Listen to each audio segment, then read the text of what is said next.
السلام علیکم۔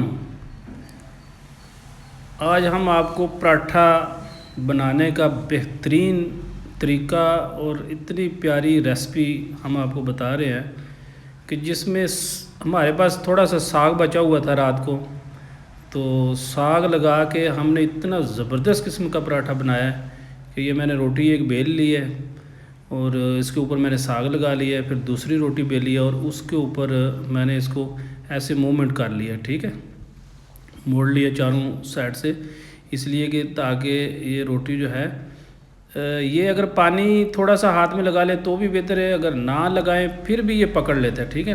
یہ آپ کے آٹے کے اوپر ڈپینڈ کرتا ہے کہ آپ نے آٹا کس طرح گوندا ہوا ہے۔ تو اس کے بعد توے پر چلے گئے ہم لوگ، ادھر تھوڑا سا گھی لگایا نیچے، اور اس کے بعد ہم نے یہ پراٹھا اتنا پیارا بنا ہے کہ کہتے ہیں نا کہ بھئی گھبرانا نہیں ہے، ٹھیک ہے۔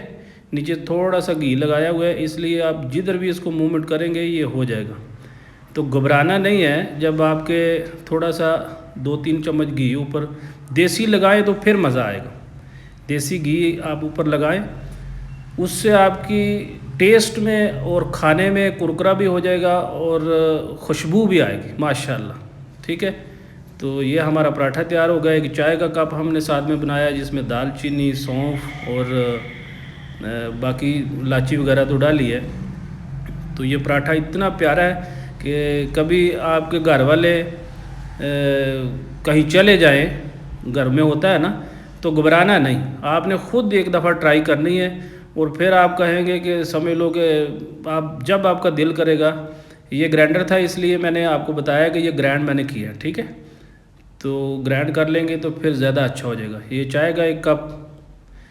تو آج ناشتہ جو ہے وہ پراٹھے اور چائے کے ساتھ آپ کریں گے، ماشاءاللہ یقین کرو مزہ آ جائے گا۔ آپ نے کبھی ریسٹورنٹ میں بھی اس طرح کا ٹیسٹ نہیں دیکھا ہوگا، اتنا پیارا بنا ہے، ٹھیک ہے۔ اس میں نمک بھی آ جاتا ہے، چائے میٹھی بھی ہوتی ہے، دال چینی بھی ہے، سونف بھی ہے۔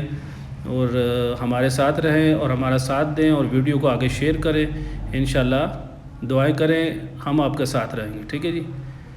لو جی، بڑا پیارا ماشاءاللہ۔ السلام اللہ